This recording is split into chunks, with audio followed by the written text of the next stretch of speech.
दोस्तों, महाभारत युद्ध की असली वजह दुर्योधन के बारे में तो आप जानते ही होंगे। दुर्योधन वह व्यक्ति हैं जिसकी वजह से महाभारत का सबसे बड़ा युद्ध हुआ था। लेकिन क्या आप दुर्योधन की पत्नी भानुमति के बारे में जानते हो सकता है आपने महाभारत में इनका जिक्र सुना हो, लेकिन क्या आपको पता है धरती की सबसे सुंदर स्त्री भानुमति की शादी दुर्योधन से कैसे हुई थी? आपको जानकर हैरानी होगी कि दुर्योधन ने भानुमति से जबरदस्ती शादी की थी। लेकिन यह सब कैसे हुआ?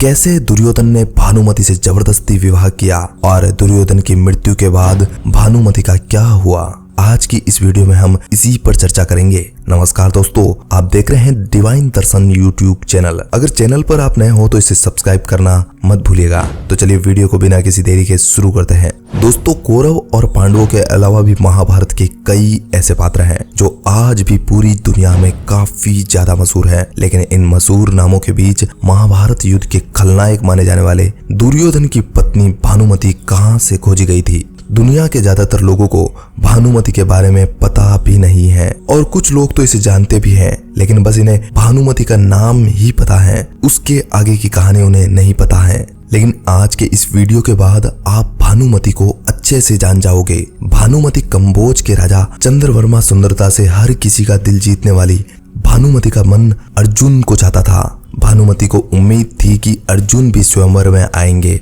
और वहां पर वह उन्हें अपना पति चुन लेगी, लेकिन अर्जुन किसी कारणवश इस स्वयंवर में नहीं आए। भानुमति वरमाला लेकर स्वयंवर के लिए आई। एक से बढ़कर एक पुरुषों के सामने वह गुजरने लगी, लेकिन उनकी नजरें जिन्हें ढूंढ रही थी वो वहां पर नहीं मिले। इस स्वयंवर में दुर्योधन भी आया हुआ था। दुर्योधन अपनी पहली ही नजर में भानुमति पर मोहित हो गया और उसने हर कीमत पर भानुमति को अपनी पत्नी बनाने का फैसला कर लिया था। लेकिन जब भानुमति दुर्योधन के पास आई तो भानुमति दुर्योधन को नजरअंदाज करने लग गई। दुर्योधन को खुद की अपेक्षा बर्दाश्त नहीं हो पाई और उसने जबरदस्ती बलपूर्वक भानुमति के हाथों वरमाला को अपनी गर्दन में डलवा दिया। दुर्योधन की इसी हरकत से स्वयंवर में आए हुए सभी दूसरे राजा और दरबारियों ने दुर्योधन का विरोध करना शुरू कर दिया, जिसके बाद दुर्योधन ने इन हर एक राजाओं को चुनौती दे डाली और कहा कि अगर किसी ने भी इस युद्ध में मेरे मित्र कर्ण को पराजित कर दिया तो वह भानुमति को छोड़ देंगे, लेकिन अगर किसी ने भी ऐसा नहीं किया तो वे फिर भानुमति से विवाह रचाकर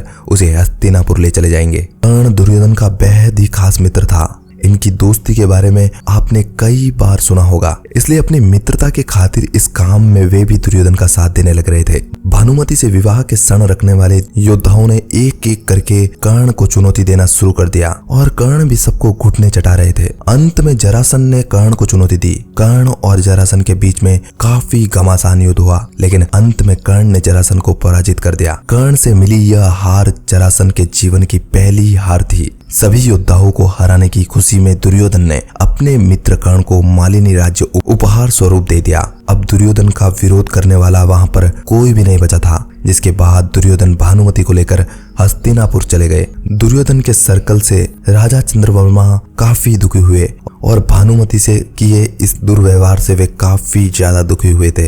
हस्तिनापुर आने के बाद दुर्योधन ने भानुमति से विवाह रचा लिया। भानुमति अपने साथ अपनी अत्यंत सुंदर सहेली को भी साथ लेकर आई थी। भानुमति की यह सहेली उनकी बेहद खास मित्र थी और उसे कभी भी वो दुखी नहीं देखना चाहती थी। दुर्योधन ने अपनी पत्नी की प्रिय सहेली का विवाह अपने प्रिय मित्र कर्ण से करवा दिया। भानुमति थोड़े ही दिनों तक दुर्योधन से नाराज रही थी, लेकिन अंत में उन्होंने दुर्योधन को अपना पति स्वीकार कर लिया और फिर दोनों पति पत्नी की तरह साथ में रहने लगे। भानुमति सुंदर बुद्धिमान होने के साथ साथ अपने पति दुर्योधन की तरह बलशाली भी थी और साथ ही वह कुश्ती में भी माहिर खिलाड़ी थी। सभी पर्व के अनुसार भानुमति खेल ही खेल में अपने पति दुर्योधन को कुश्ती में भी हरा देती थी और कुछ ही समय बाद भानुमति को 2 जुड़वा बच्चे को जन्म दिया, जिसमें से एक पुत्री और एक पुत्र था। पुत्र का नाम लक्ष्मण और पुत्री का नाम लक्ष्मणा रखा गया था। एक राजकुमार और राजकुमारी की तरह दोनों की परवरिश हुई थी और जब दोनों बड़े हो गए तब सांसारिक नियमों के अनुसार दुर्योधन ने भी इन दोनों के विवाह के बारे में सोचना शुरू कर दिया। अपनी माता भानुमति की तरह लक्ष्मणा भी बेहद ही सुंदर और सुशील, साथ में बुद्धिमान भी थी, जिसकी चर्चा चारों ओर होती थी। दुर्योधन कर्ण के साथ अपनी पक्की मित्रता को रिश्तेदारी में बदलना चाहता था, इसलिए उसने अपनी पुत्री लक्ष्मणा का विवाह कर्ण के पुत्र कृष्ण सिंह के साथ तय कर दिया। लक्ष्मणा और कृष्ण सिंह भी मन ही मन एक दूसरे को काफी चाहते थे, लेकिन कुरु वंश की गरिमा बनाए रखने के लिए दुर्योधन ने लक्ष्मणा के लिए स्वयंवर का आयोजन किया। इस स्वयंवर के लिए दूर दूर क्षत्रियों को बुलाया गया, लेकिन स्वयंवर से पहले ही दुर्योधन यह तय कर चुका था कि लक्ष्मणा कर्ण सिंह को ही अपना पति चुनेगी। सभी की खुशी भी इसी में थी कि स्वयंवर बस दुनिया को दिखाने के लिए हो रहा है। वास्तव में वीरसेन के रूप में लक्ष्मणा ने पहला अपना पति उन्हें ही चुना।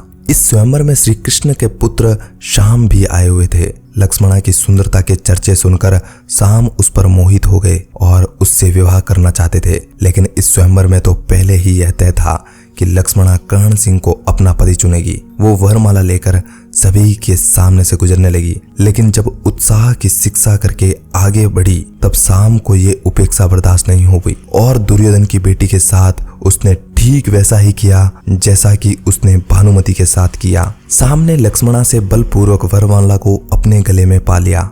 शाम के इस व्यवहार से दुर्योधन काफी ज्यादा क्रोधित हो उठा और उसने गुस्से में शाम को बंदी बनाकर कारागृह में डलवा दिया। शाम की बंदी बनाए जाने की खबर जब श्री कृष्ण के बड़े भाई बलराम को लगी तब वे गुस्से से आग बबूला हो गए और उन्होंने दुर्योधन से इसका बदला लेने का फैसला किया। दुर्योधन पर प्रहार करने के लिए बलराम उनके पास निकले, लेकिन यह दुर्योधन बलराम से युद्ध नहीं चाहता था, इसलिए उन्होंने अपनी कृष्ण भक्त पत्नी भानुमति से इस समस्या का समाधान निकालने का आग्रह किया। बुद्धिमान भानुमति ने मामला अपने हाथों में लेते हुए बलराम के साथ बातचीत से मामला सुलझाने की कोशिश की और फिर इस समस्या का समाधान निकालते हुए भानुमति ने शाम और लक्ष्मणा का विवाह पूरे रीति रिवाज से करवा दिया। जब दुर्योधन का बेटा लक्ष्मण विवाह के लायक हो गया तब बलराम ने अपनी बेटी वत्सला का विवाह लक्ष्मण के साथ करवाने की आशा प्रकट की। दुर्योधन इस विवाह के लिए तैयार हो गया और अपने पिता के कहने पर लक्ष्मण भी वत्सला को अपनी पत्नी के रूप में स्वीकार करने के लिए तैयार हो गया। लेकिन वत्सला अभिमन्यु से प्रेम करती थी और ये दोनों विवाह करना चाहते थे। तब अभिमन्यु ने वत्सला को पाने के लिए घटोत्कच की सहायता मांगी। अभिमन्यु की सहायता करते हुए घटोत्कच ने दुल्हन का रूप धारण कर लक्ष्मण को इतना डराया कि लक्ष्मण ने कभी विवाह न करने की कसम खा ली और इसके बाद अभिमन्यु का विवाह वत्सला के साथ हो गया। जब दुर्योधन को इस बात का खबर लगी तब पांडवों के खिलाफ उनका क्रोध और भी ज्यादा बढ़ गया। जब कौरवों और पांडवों के बीच महाभारत का युद्ध आरंभ हुआ तब इस युद्ध में दुर्योधन का पुत्र लक्ष्मण अभिमन्यु के हाथों मारा गया। भानुमति को अपने बेटे की मृत्यु का गहरा सदमा लगा। बेटे की मौत के बाद भानुमति का पति दुर्योधन भी भीम के हाथों मारा गया था और इस तरह महाभारत के युद्ध में भानुमति ने अपने पति और पुत्र दोनों को खो दिया। महाभारत युद्ध की समाप्ति के बाद जनजीवन सामान्य होने लगा और भानुमति ने कुछ ऐसा किया जिससे व्यास वंश का नाम हमेशा के लिए अमर हो गया। महाभारत युद्ध में दोनों पक्षों को भारी नुकसान झेलना पड़ा था, जिसके बाद दोनों ही पक्ष आपस में अपनी दुश्मनी खत्म कर मित्रता को शुरू करना चाहते थे। उस समय ऐसी प्रथा थी कि यदि दो पक्ष के बीच विवाह हो जाए तो फिर ये दोनों की दुश्मनी समाप्त हो जाती है और वो भी हमेशा के लिए। भानुमति ने इस दुश्मनी को खत्म करने के लिए अर्जुन से विवाह करने का फैसला किया। अर्जुन भी इस विवाह के लिए तैयार हो गया। अर्जुन और भानुमति के विवाह के बंधन में बंध गए और इस विवाह के साथ ही कौरवों और पांडवों के बीच दुश्मनी खत्म हो गई और भानुमति ने अपने फैसले से दोनों कुनबे को जोड़कर एक कर दिया। यहीं से कहावत बन गई कि करुणा भानुमति ने कुनबा जोड़ा। दोस्तों, आज की यह वीडियो आपको कैसी लगी कमेंट बॉक्स में अपनी राय हमें जरूर बताना और वीडियो अच्छी लगी हो तो इसे लाइक शेयर जरूर करना और ऐसे ही इंटरेस्टिंग वीडियो को सुनने के लिए हमारे चैनल को सब्सक्राइब करना मत भूलिएगा। धन्यवाद।